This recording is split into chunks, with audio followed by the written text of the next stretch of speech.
I'm 21 years old. I'm from a mixed Somali and Indian background, which isn't very common, I guess. But both of my parents grew up in Somalia, in Mogadishu. They moved to Kenya after the civil war broke out, and that's where I was born. I was born in Kenya. We only stayed there for 1 year, so as a baby, I have no memory of my homeland. We moved here in 1994, and as most East African refugees do, I grew up on council estates or on a council estate. So I think something about me as a person is that to a certain extent, people can say that it's been a clash of different identities. But I think as a person, you can find a way to bring them together. I have the African identity, the Asian identity, and also the London identity. Growing up on that council estate, you experience so many different things. You grow up with different people who are going through these same struggle. So these types of different experiences, I think in me as a person had developed or enhanced my social and political awareness and enhanced my will or desire to change the situations of the people that I felt were my own. So that being the African people, the people that I grew up with on a council estate, changing the situation of these people, the people of Asia, changing the situation of these people.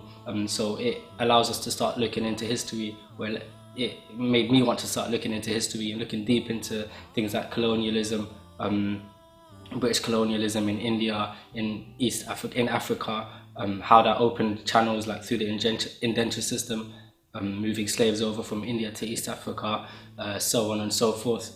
And I guess what that has created in me or in us as a person or in everyone is a will or desire to sift through like a lot of the Eurocentric standards that have been inherited and the European culture that has been inherited by Africans, by Asians, and pushed on as the greater standard, pushed forward as the greater culture. You even sometimes from our own parents, from our own family, we have to be able to sift through these things and come to learning our true identity or come to learning our true identities.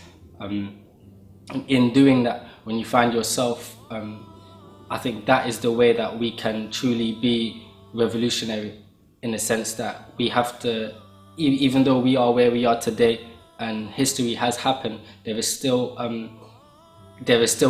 a type of mental colonialism that is happening to people. Although furthermore, there is colonialism still happening, but we are still affected by it mentally, and within ourselves, we need to fight against that. We need to work against that. And in doing that, we need to start addressing all of these Eurocentric standards that we have inherited. So, I mean, I do a lot of poetry, and through my poetry, I speak about simple things, like the idea that our cultures have inherited, that lighter skin is better than darker skin. Something very simple like that, that people just take on to be a norm. But we need to actually sit down and look at the cause of these things, look at the root of these things, figure out where they came from and what effect they are having on us as a people.